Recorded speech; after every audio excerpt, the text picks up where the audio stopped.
Remaja Siti Nur Suria Ismail berusia 19 tahun ditemui mati dipercayai dibunuh di Kampung Lubuk Batu, Telemong pada 1 November 2020. Ketua Jabatan Siasatan Jenayah Terengganu, Asisten Komisioner Muhammad Marzuki Muhammad Mokhtar berkata kejadian disedari adik mangsa Diana Syuhada berusia 15 tahun yang mendapati mangsa tertiarap di ruang tamu ketika pulang dari sekolah kira-kira jam 2.30 petang. Abang mangsa Muhammad Zaid Azroy berusia 28 tahun berkata dia menyedari kejadian itu selepas dihubungi Diana ketika bekerja di kampung Bukit Payung. Lebih menyedihkan ketika kejadian hanya ibunya sahaja yang ada dan hanya mampu melihat pembunuhan itu kerana ibunya menghidapi sakit kanser otak. Siti Nur Syuhada berkata dia mengesyaki berlaku sesuatu pada kakaknya apabila tidak menjemputnya pulang dari sekolah selain tidak menjawab telefon apabila dihubungi. Menceritakan kembali detik yang memilukan ini, Siti Nur Suria menjemput Siti Nur Syuhada pulang dari sekolah setiap hari, tapi selepas mendapati kakaknya tidak datang, dia merasa hairan dan menghubunginya beberapa kali. Dia mengesyaki sesuatu berlaku selepas kakaknya tidak menjawab panggilan telefon dan segera berlari pulang ke rumah. Sebaik tiba di perkarangan rumah, dia melihat pintu terbuka dan apabila masuk melihat kakaknya tertiarap di depan televisyen di ruang tamu dengan pergelangan tangan kiri putus. Melihat kecederaan pada bahagian badan mangsa, dipercayai mangsa ditetap menggunakan senjata tajam. Bagaimanapun pihak polis tidak menemui sebarang senjata yang digunakan. Selain itu, jenayah ini mungkin dilakukan individu dikenali mangsa, namun motif serta punca kejadian masih dalam siasatan. Jenazah mangsa dibawa ke Hospital Sultanah Nur Zahirah untuk bedah siasat dan kes disiasat mengikut Seksyen 302 Kanun Keseksaan kerana kesalahan membunuh.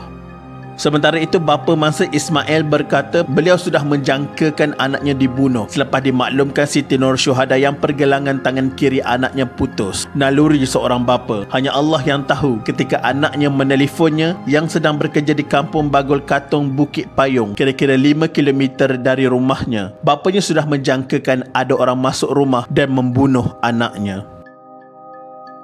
Bapanya menjangkakan kejadian berlaku sebelum jam 10 pagi kerana bubur nasi yang dibeli anak lelakinya untuk isterinya tidak terusik dan lampin isterinya juga belum ditukar. Seperti kebiasaan, anak lelakinya Muhammad Zaid Azroy akan ke rumah menghantar bubur nasi untuk ibunya pada jam 8 pagi dan keluar semula ke tempat kerja selepas selesai sarapan pagi. Dia percaya kejadian ini disaksikan isterinya yang terlantar di katil akibat menghidapi kanser otak. Bukan sahaja anaknya dibunuh, wang perbelanjaan harian sebanyak RM400 dan wang milik arwah anaknya dianggarkan sebanyak RM2,000 serta 2 telefon bimbit miliknya hilang dalam kejadian itu.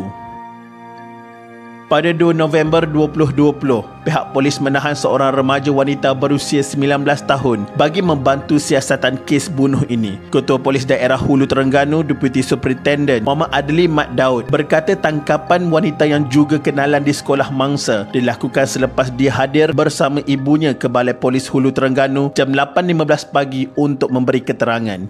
Bagaimanapun, keterangan wanita terbabit mencurigakan selain terdapat beberapa kesan kecederaan termasuk gigitan pada lengan dan badan mangsa sebelum menahannya untuk siasatan lanjut. Tangkapan terhadap suspek dibuat berdasarkan beberapa bukti yang ditemui di lokasi kejadian dan rakaman kamera litar tertutup CCTV yang dipasang di rumah burung berhampiran kediaman mangsa. Susulan penahanan itu, polis menjalankan siasatan di rumah suspek di Kampung Kubang Labu sebelum menemui beberapa barangan yang diambil daripada rumah mangsa termasuk wang tunai dan peralatan solid. Akan sekolah mangsa sehingga di Kata 5 dan semasa berkunjung telah duduk bersembang dengan mangsa di ruang tamu. Kemudian berlaku perselisih faham akibat kata mengata dan kurang lebih tersebut telah berlaku pergelutan antara mangsa dengan suspek, di mana suspek mengambil kesempatan ada sebelah pisau yang juga terletak di ruang tamu untuk mencederakan mangsa semasa pergelutan tersebut berlaku. Jadi suspek telah bertindak mengambil barang-barang di dalam rumah selepas mangsa tidak sedarkan diri lah. dan kes berkenaan diklasifikasikan sebagai bunuh dan bukan samun dan bunuh. Ismail Muda berkata beliau sama sekali tidak menyangka suspek yang ditahan bagi membantu siasatan kes itu bekas rakan sekolah yang pernah berkawan rapat dengan arwah. Suspek sering datang ke rumah, namun sejak beberapa bulan lepas agak jarang menemui Siti Nur Suria di rumah. Pelajar perempuan tingkatan 6 yang dipercayai terbabit dalam pembunuhan Siti Nur Suria Ismail direman 7 hari pada 3 November 2020. Perintah tahanan reman itu dikeluarkan Magistrate Engku Nur Ain Engku Muda bagi membolehkan siasatan lanjut mengikut Seksyen 302 Kanun Kesiasaan kerana membunuh. Bagaimana sifat Siti Nur Suria sebenarnya? Siti Nur Suria Ismail sanggup mengorbankan impian dan cita-cita demi menjaga ibunya yang terlantar sakit akibat kanser otak. Bapa Allahyarhamah Ismail Muda berkata, anaknya berusia 19 tahun itu bercita-cita mahu menjadi pelukis pelan dan sepatutnya menyambung pengajian dalam bidang lukisan pelan seni bina di Akademi Binaan Negara ABN Hulu Terengganu. Bagaimanapun, Allahyarhamah memikirkan ibunya yang terlantar sakit lalu melupakan impian bergelar pelukis pelan hanya kerana mahu menumpukan perhatian menjaga ibu. Amat memilukan, ibunya hanya mampu melihat mayat anaknya terbujur kaku selepas dibunuh dengan kejam di depan mata di ruang tamu rumahnya. Keesokan harinya pula, beliau hanya mampu melihat jenazah anaknya diusung keluar dari ruang tamu rumah untuk dibawa ke tanah perkuburan. Dua peristiwa menyayat hati itu dilalui Zaini Musa dari atas katil berikutan tidak mampu bergerak akibat kanser otak tahap 3 yang dihadapinya sejak 2 tahun lalu. Penyakit dihidapi wanita itu menyebabkan beliau tidak mampu bercakap seperti biasa dan tidak faham dengan apa yang telah berlaku.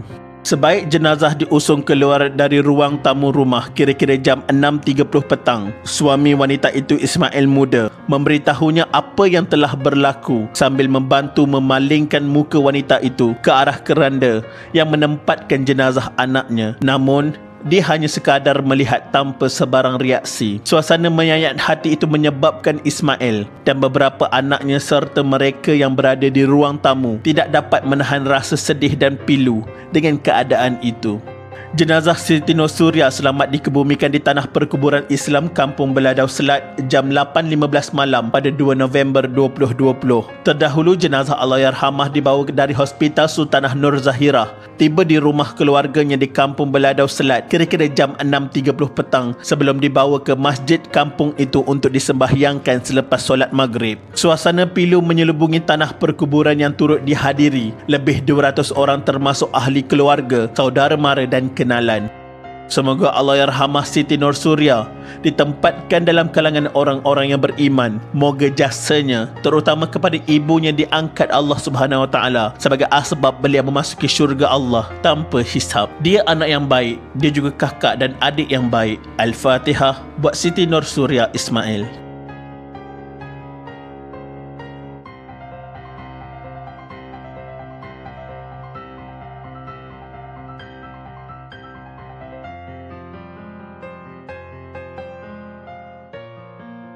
Sekian, terima kasih.